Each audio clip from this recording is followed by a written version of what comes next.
Hello and welcome to yet another episode of the Euroman Movie Report, the show where I talk about a movie I have recently watched at my local movie theatre. This week I have watched Trainspotting 2. Trainspotting 2 is of course the sequel to Trainspotting from 1996, about a couple of friends from Glasgow and their shenanigans, them taking drugs, trying to get through life, to choose life and to live life at the fullest. Back then we met a young Ewan McGregor, and Trainspotting in 1996 was his breakthrough role, and it was of course based upon a novel of the same name, released in 1993. And back in 1996, I was too young to be allowed to watch Trainspotting, but a couple of years later, and I saw it, and it was one of Danny Boyle's great films. He of course later went on to make other great films like 28 Days Later, and even though I didn't like it, 127 Days, and so on, and other films as well. And now we have a sequel for Trainspotting 2, and it reunites the cast. Once again, we have Ewan McGregor's character coming back, and his character's name was, of course, one moment.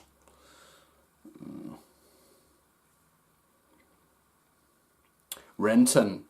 And we learn, if you guys of course remember the ending of the first Trainspotting, that after having done a deal with some drugs, that Renton, he runs off to the Netherlands, and he leaves the others behind. And he has some cash, and we learn in this film that Renton, he has been married and he has 2 kids, and he has now gone back to Glasgow to make amends for leaving 20 years earlier. And one can see that it's Ewan McGregor's character's trip back to Glasgow is some sort of his youth revisited, because he meets, of course, as I said, his friends, and someone who is very angry at him, of course, Robert Carlyle's character, Bigby, who is in prison for having, if I remember correctly, killed someone, but he escapes and he tries to reunite with his family, all while later wanting revenge on Renton. And the movie has several funny scenes, like when Ewan McGregor's character and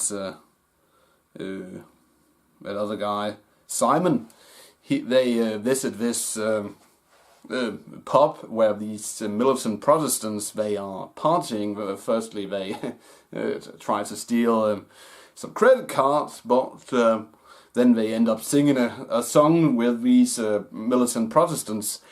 And that was quite a funny scene.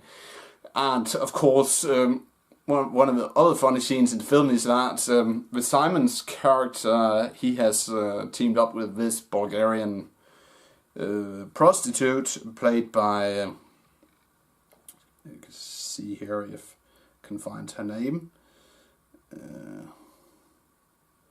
Her character's name is Veronica, but she's called, the actor's name is Aniela Nietkalovna, and her and the Simon character, they have come up with an idea. They want to make this bordella / sauna in an old pub, but they don't have the money. So Ewan McGregor's character, who works in accounting, he comes up with an idea to make a false loan request with the EU Development Fund, and they put together this presentation claiming that they want to create this cultural centre in an old pub, and they need £100,000 to do so. And But and it turns out they get the money maybe towards Danny Boyle's attempt at doing some sort of social commentary about the state of affairs in the EU. I don't know, but it was funny indeed. But the acting, yeah, it is good. It isn't as edgy as it was in the original Trainspotting, but I find Trainspotting 2 somewhat entertaining.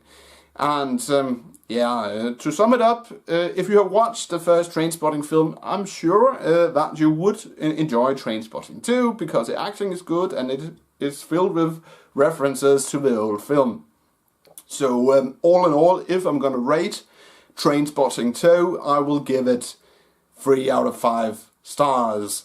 That's it, Euroman of Euroman's Movie Report. Thanks for watching, and don't forget, if you like this movie talk / movie review, please give it a thumbs up. And if you want to watch my previous reviews / movie talks, you can click a link in the description. And I will return in the next video, but until then, have a pleasant weekend. Bye for now.